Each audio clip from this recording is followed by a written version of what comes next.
in people's lives, there's only maybe a half dozen, 7, 8 categories that really matter. Most people, they major in minor things. They focus on stuff that doesn't matter. They know more about this celebrity going in and out of rehab than they do about their own personal development. But I look at and say, if you look at your body, without that, everything else is out the door. You don't want to be richest man in the graveyard. That's not going to do it. If there is energy, if there's vitality, if there's strength, it's going to show up in your relationship. It's going to show up in your business, show up in your life. That's an area you got to master. You can't dabble. It's too important. Emotions are everything. I mean, you got a ton of money, you got everybody loves you, and your primary emotions are pissed off and frustrated, then your life's pissed off and frustrated. It doesn't matter if you got $1 billion or 1 million people loving you, your life is not great. Relationships, intimate relationships especially. It's where the most juice in life comes from. It's where the most pain comes from most people. It's worth mastering instead of dabbling. Really looking at what are you going to do with your time and mastering your time. Instead of having a checklist, you cross it all off. You can mistake movement for achievement. I want to squeeze out of that time what matters, that creates value for me and for everyone I care about and love. What about your career or your business and the mastery of that instead of dabbling? Most businesses are dabblers. That's why they don't make it. 96%, in any 10-year period of time, 4% make it. That doesn't even mean they're profitable. And it does not mean they're enjoying themselves, all right? Or they're getting anybody else to feel good. Really mastering money so that it's not a question in your life. You can do and be and give and share as much as you want. You're not stressed about it. You live in a place of abundance. And then spiritually, really, I think, I don't tell people what to believe spiritually, but I believe that ultimately, whatever you believe, you got to live it. And it should lead to growing and giving. If you're growing, you feel alive. If you're giving, you feel 10 times more alive. And I think if someone can celebrate and give, then that's spiritual state. So to me, those are the areas I look at mastering. Business, for sure, but it's the areas of life that matter most. And most of where we spend our time doesn't make people feel fulfilled. That's why the average person is not fit and healthy. The average person is not in a relationship where they have tremendous passion. I'm not a dummy. I'm not a positive thinker. I know the truth. The average person is not successful in business. The average person is not earning what they want to earn. But you know what? Very few people have those things, but a few do. A few are happy, fulfilled, spiritually alive, financially strong, their business is growing, they have passionate love affairs, and I'm obsessed with finding the few who do and find out what they do different and teaching to everybody. Everyone's going to measure themselves differently because everyone values things differently. Some people value success or significance. Some people value love more. Some value just basic levels of certainty. So when I look at the specific metrics, I really look at metrics of what are the things that need to be measured to know if your life is going to work or not. So I look at it as our whole lives are guided moment to moment by the state we're in. Learning how to change your state, not bullshit, not fake, but to go from pissed off, frustrated, freaked out to back in your center or creative or determined or something that's going to move you forward. It's going to create a better quality of life for you and others. That's a critical skill set. So moment to moment, our life's controlled by our states. Yep. If you're in an angry state, you're going to respond differently than if you're feeling playful. But what controls those states long-term is your model of the world, your worldview. And I look at that as having, as a metric, 3 things that I look at. I look to see first, what are the targets you're after? The target is, everyone has different goals and dreams and desires. But as I traveled around the world to 100 countries, I started going, holy shit, I'm seeing the same problems. What's underneath it? I began to see that there are these same 6 human needs that we all have, the same needs. We all have a need for certainty, that we can avoid pain and we can have some pleasure, some comfort. We all need uncertainty. We need variety or we feel dead inside. If you're totally certain, you're bored. If you have total variety, you're like freak out. And it's not a balance. It's learning which of these you need more as a person. Everyone's developed a different set of values in that area. The need for significance, to feel unique, special, important, the need to feel loved, the need to grow, and the need to contribute. Some people value certainty at the top of their list. That's their center of their target. I don't want to do anything unless I know it's going to work. I don't want to do anything unless it's the same. If you change anything, they freak out. If certainty is the number 1 thing on your list, everyone has the same needs, but if it's number 1, I know how your life's going to be. I can predict the direction of your life and therefore the destination to some extent. If you're driven by love first, you want certainty too, but love is higher, you're going to behave very differently than if you're driven by significance. I have to be the one.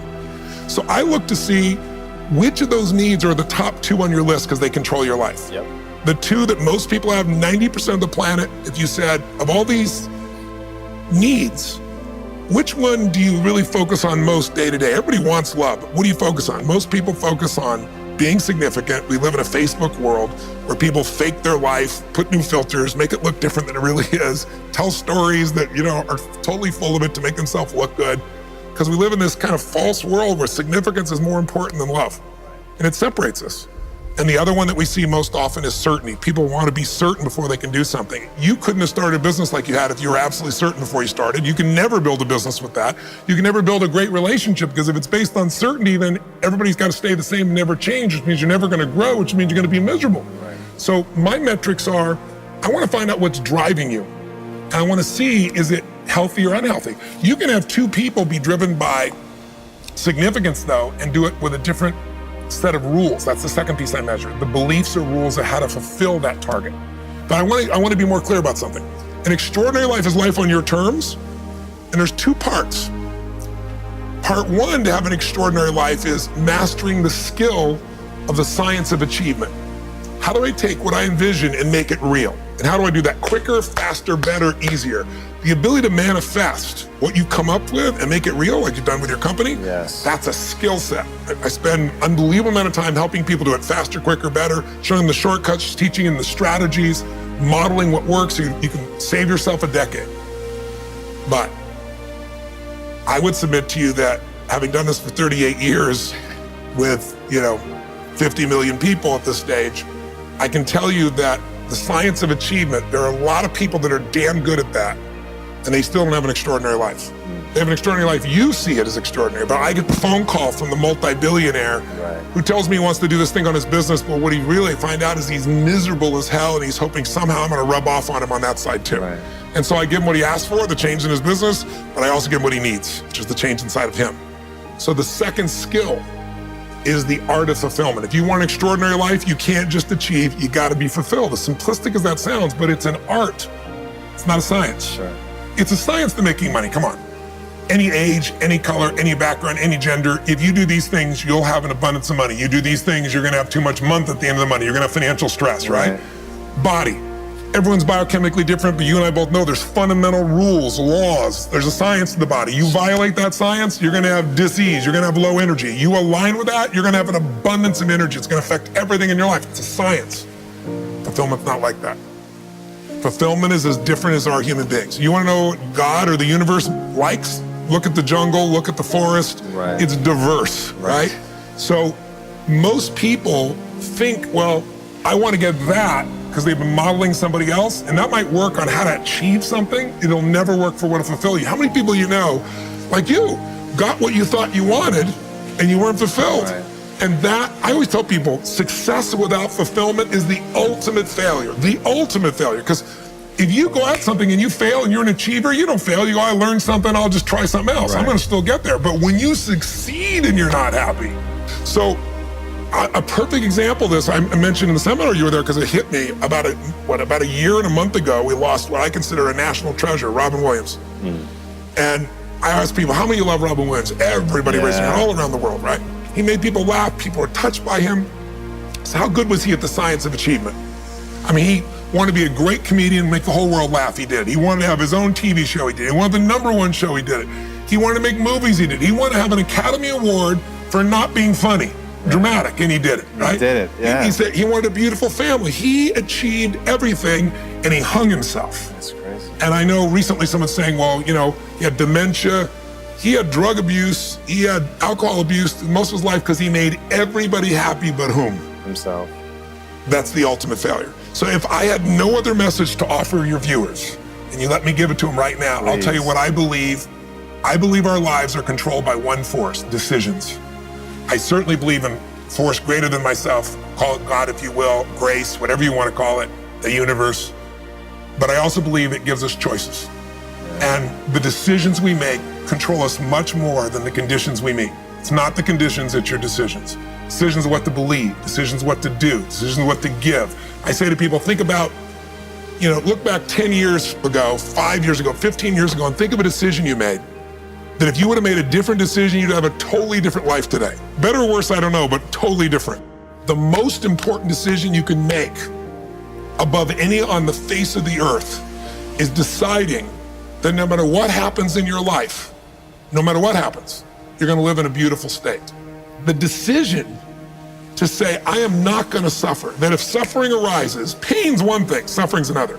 Suffering is when you're like, suffering could be worry, it could be anger, it could be frustration. It's anything that takes you out of a beautiful state. And here's what people don't get. You can end suffering by stop focusing on yourself and focus on something you want to serve greater than yourself. Your children, your wife, your mission, your life. You can get out of it in an instant because the nature of the human mind is to constantly compare things.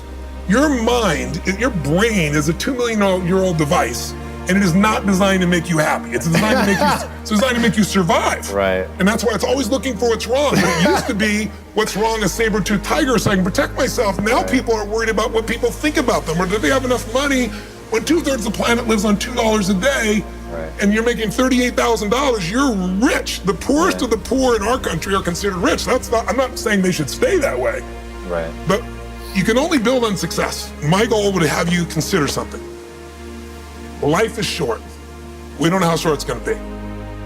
But if you only had a week to live, I bet you wouldn't allow yourself to suffer over a little crap that makes you crazy normally. I think you would probably spend time with those you love, you would do what you love, you'd take awe in a sunset, you'd smell the air, you would take in everything in those final moments that you possibly do. So my thing is, why wait? Right. Why wait? Why not just decide that if I start to suffer, I know the solution, because suffering is me obsessing about me.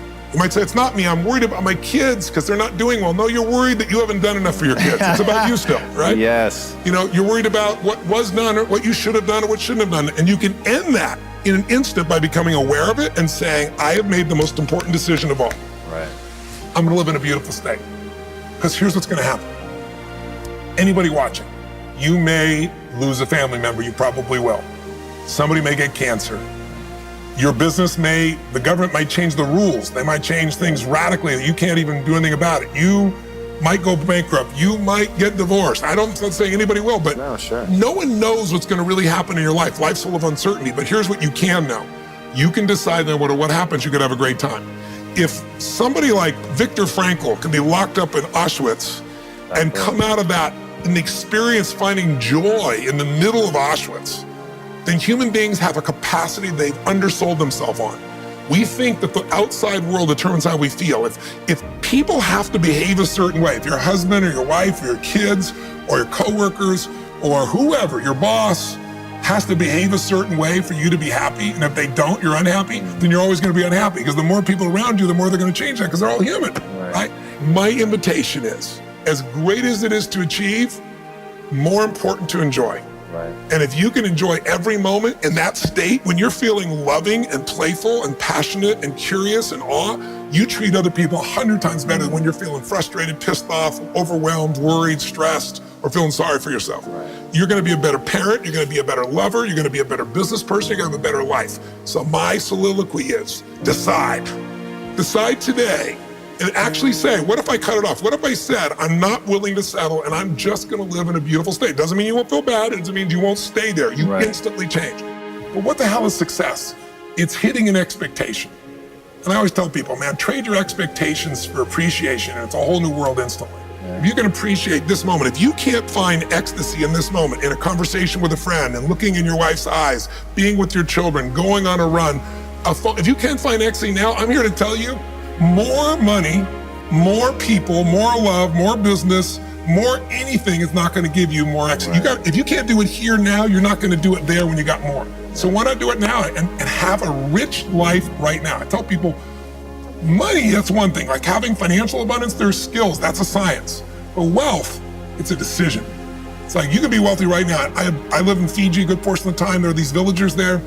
They're the richest people I know. They're happy, they laugh, they love, they don't give a damn about the economics. Other people say they're poor. When I first went there, I was trying to do things for them. They're like, what are you talking about? I'm so happy. Wealthy people come over from the United States and they go travel around and try to figure out what to do, and they're gonna spend 9 years to do this and this and this so they can finally sit down and be happy. And the Fijian guy goes, why don't you sit on the beach right now, dude, and experience it? Why spend the 9 years? Why not have it now? That's my invitation.